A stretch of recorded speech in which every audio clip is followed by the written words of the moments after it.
ntago wakumva uburyo La Casa de Papel yakozwe ku rwego rudasanzwe kugeza n'aho bamwe mu bakinnyi bayo Netflix itangiye kubakorera filimi ku giti cyabo. Nk'uko tubikesha platform za Netflix zivuga ko Money Heist iri ku mwanya wa 10 muri season zarebwe cyane. Kugira ngo wumve uburyo iyi filimi yarebwe ku rwego rudasanzwe, yarebwe amasaha miliyoni 106 mu minsi 90 ya mbere. Tugiye kuvuga kuri La Casa de Papel. Ku musozo w'iki kiganiro turaza kuvuga ku zindi filimi zo muri Espagne ebyiri zigwa mu ntege arizo Vis-a-Vis cyangwa Elite. Izi filimi tuba tugiye kuvugaho tuba twazisomye muri comment, niyo mpamvu kutubwira iyo twaza gukoreraho ubutaha aba ari ingenzi cyane.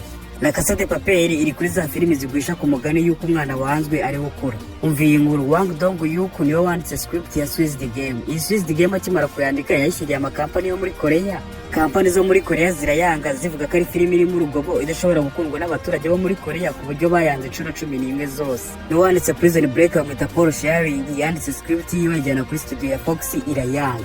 La Casa de Papel nayo gisohoka yabanje kwangwa n'abantu ku buryo yabuzeho gato ya director wayo Alexis Spina yaragiye guhomba ku rwego rudasanzwe. Ubundi La Casa de Papel yari season yari kuzazica kuri televiziyo muri Espagne bita Antena 3. Yari no kuzagira episode 15 ikahita irangira burundu ntagire ikindi gice kizasohoka. Ziriya episode zose ziri kuri season ya mbere n'iya kabiri zarenze zica kuri channel ya Antena 3 abantu batari bayireba mu by'ukuri. Buri muntu wese wari warashoye umwanya we n'amafaranga muri La Casa de Papel yaragiye guhomba, cyane cyane director wayo Alexis Spina.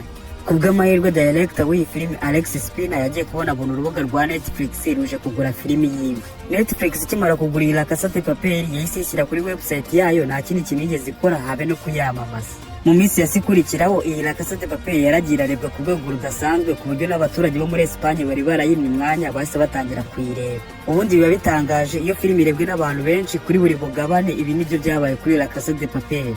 Mu gihe bari barimo kwandika iyi season habuzeho gatoya twari kuzabona Professor wari ufite imyaka 50. Baje kumanura imyaka ya Professor kugira ngo bazashyiremo akantu k'urukundo hagati ya Professor na Raquel Molina. Ubundi Espagne iri mu bihugu bizwiho gukina series ziri mu bwoko bwa drama bakanibanda ku rukundo. Ibi binatuma season zabo zikundwa ku rwego ruri hejuru. Iyi iri no mu mpamvu yatumye Alexis Spina amanura imyaka ya Professor. Bumve ko bagiye no gutangira gushutinga amashusho y'iyi La Casa de Papel na script ya Nairobi irimo. Bageze aho babona bakeneye umuntu uzakina afite amarangamutima menshi, yita ku bantu, anafite umutima woroshye. Iyi niyo mpamvu base bashyiramo character ya Nairobi kugira ngo drama ziyongere, season izakurwe ku rwego ruri hejuru. Mu gushutinga zino season za La Casa, ubundi Bari ni nubwo yari kuzagaruka muri season ya 3.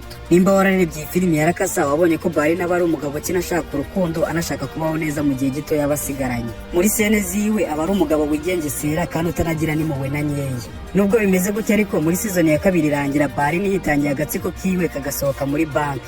Ahita nahasiga ubuzima ku buryo ntabwo yari kuzagaruka muri season ya 3, ariko kubera ukuntu abantu bamukunze base basaba Netflix ko yazagaruka muri season ya 3.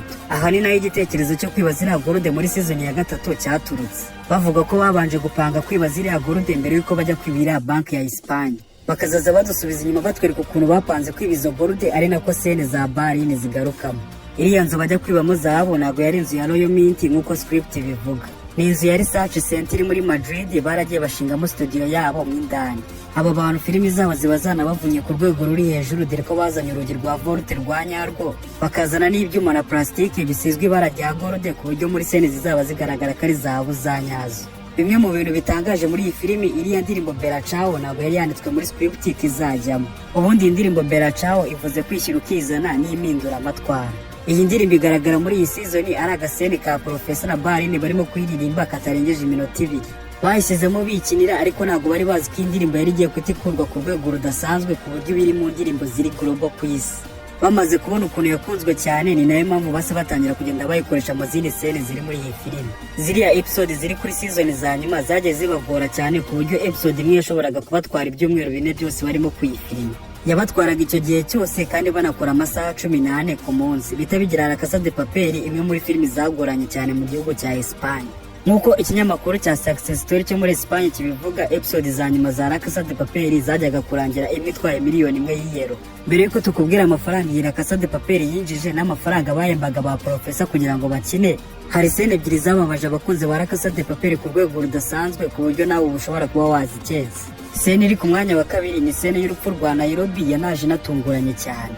nta mufana n'umwe wa La Casa de Papel wari witeze ko imwe muri karagita z'ingenzi cyane ishobora guhita iva mu by'ako kanya. Nairobi ajya gukina iyi season bari baramuhaye sene z'umuntu ugira urukundo unita kuri bagenzi be. Iyi iri mu mpamvu zatumye abantu bababazwa n'urupfu rwa Nairobi kubera urukundo yageraga muri iyi season. Ku mwanya wa mbere n'ubundi hari urupfu rwa Tokyo, umukobwa uba ugira umurava udasanzwe. Uyu Tokyo apfa arimo kwitangira bagenzi be akanapfana n'abapolisi barindwi kugira ngo bataza guhitana bagenzi biwe. Uyu murava no kwiturikirizaho igisasu kugira ngo bagenzi be babone amahoro niyo sene ya mbere yababaje abantu benshi muri iyi La Casa de Papel. Mu bakinnyi binjizaga amafaranga menshi buri uko bakinaga episode imwe kuri iyi La Casa de Papel turakubwira batanu binjije menshi. Ku mwanya wa gatanu haza Denver winjizaga 75,000 by'amadolari kuri buri episode, gusa aya ngaya ayanganya na Raquel Morillo. Ku mwanya wa kane haza Nairobi winjizaga 75,000 by'amadolari. Ku mwanya wa gatatu hari Tokyo winjizaga hagati y'100 n'120 by'amadolari. Ku mwanya wa kabiri hari Berlin winjizaga hagati y'120 n'150 by'amadolari.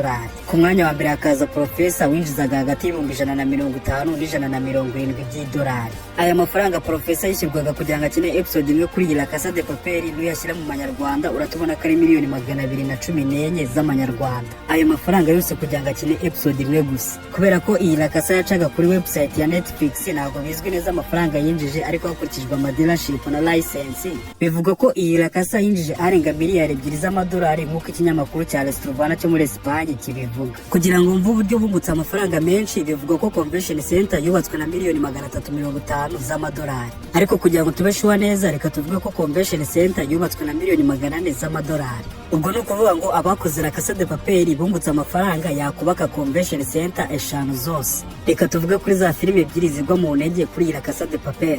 Impamvu tugiye kuvuga kuri Vis-a-Vis na Elite nuko zigiye zifite ibintu byinshi zihuriyeho n'iyi La Casa de Papel.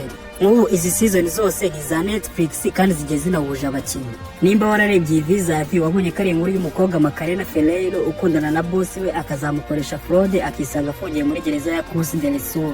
Muri iyi gereza bafungiyemo yisanga afungiranye n'abantu b'abagome nka Zulema Zahiri warakinnye muri La Casa de Papel. Uyu Zulema Zahiri amazina ya nyayo ni Najwa Mili. Kugeza ubu niwe cyamamare kinakunzwe cyane mu gihugu cya Espagne mu bantu bakina role za villain. Bajya gukina iyi filimi bafashe bari abagore babanza babafungirana muri gereza kugira ngo bamenye uko imfungwa zitwara bya nyabyo. Gusa iyi gereza ntabwo yari ifungiyemo izindi mfungwa za nyazo kuko bari barafashe gereza yatawe. Mu gushutinga zira sene zo kurwana bakoreshejemo CGI nkeya ku buryo ari abakinnyi babikomerekeyemo muri izo sene zo kurwana.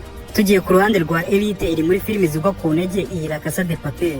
Mbere yuko tuvuga ikintu zino season kare 3 zihuriyeho, hari utuntu duke ugomba kumenya kuri Elite. Iyi season ya Elite yarinze igera kuri season 8 abafana baranze kirangira. Yarakunzwe ku rwego rudasanzwe kandi ni season irimo sene z'abantu bakuru na violation ku buryo nta mwana ukwiye kuyireba. Izi season kare 3 La Casa de Papel, Elite na Vis-a-Vis ni za Netflix ziri muri season zakunzwe ku rwego rudasanzwe mu gihugu cya Espagne, zinjije akayabo k'amafaranga kandi zigeze zinahuriye ku bakinnyi. Aha ni ikiganiro cyacu kirangiriye, reka nizere ko wadukoreye subscribe ukaza no kutubwira indi filimi twazagukoreraho ubutaha.